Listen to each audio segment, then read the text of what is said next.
Hello, welcome back to my channel. Let's wrap up April. I read 12 books. Only 2 of them were on my TBR, for my TBR game. I definitely am a mood reader now, like more so than ever. So yeah, I ended up reading Whiskey Words and a Shovel, number 3 by R.H. Sin. I gave the book 5 stars. I feel like that one resonated more from his whole like trilogy of his Whiskey Words and a Shovel series. I enjoyed it so much. It's poetry. So yeah.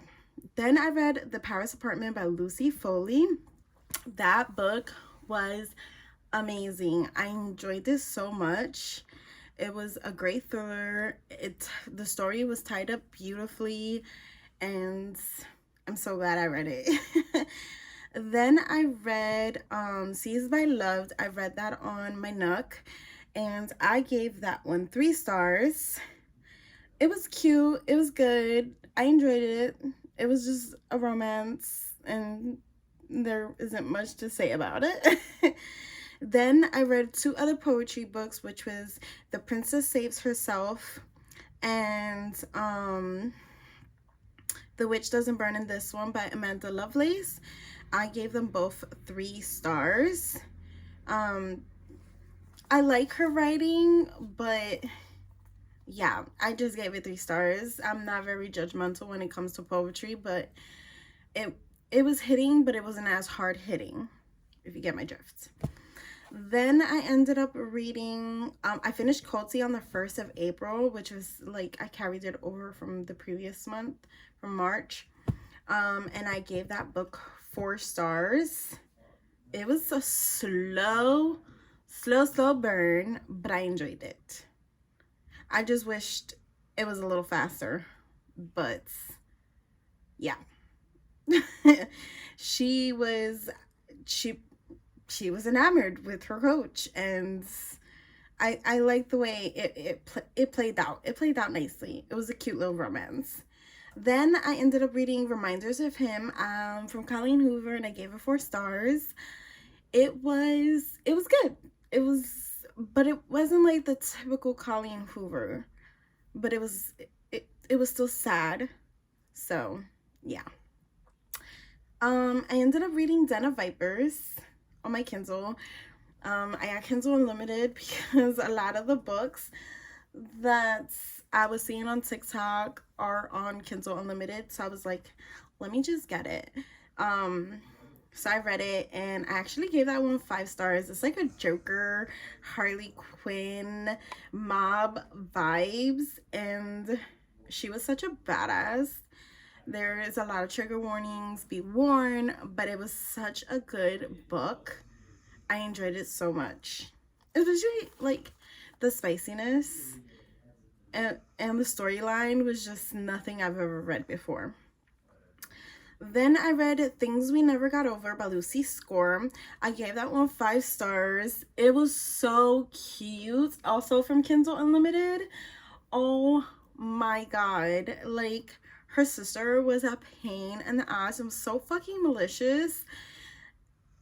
But it all worked out for Naomi in the end. But it's like a Grumpy Sunshine type of a book.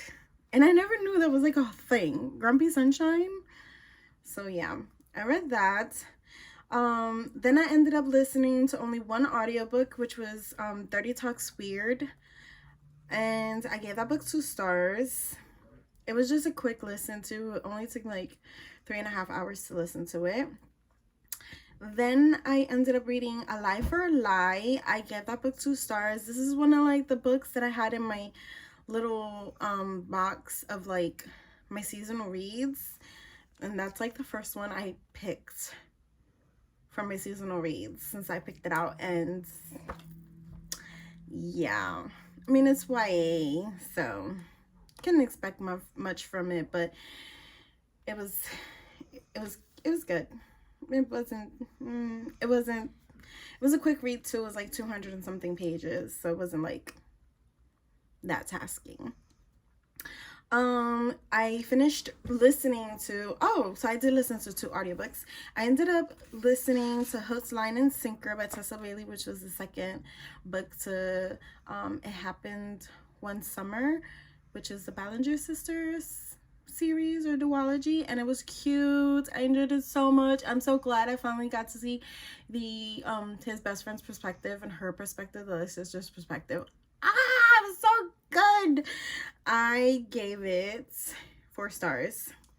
I did DNF one book, and it's because it was so controversial and like it was so hyped on TikTok, and then I ended up reading like 1 or 2 chapters, and then I was just like, yeah, this isn't for me. And it was The Pawn and the Puppet. So yeah, so 12 books, and my favorite book of April is Things We Never Got Over by Lucy Score. So yeah, that's it. Those are my favorites. I originally had a goal of reading 15 books for the month of April, but I've only read 12 because so many things was just happening in my life with the kids and stuff like that. But I still consider it a successful reading month. 12 books is not bad. So yeah, let me know down in the comments, how many books did you read in April?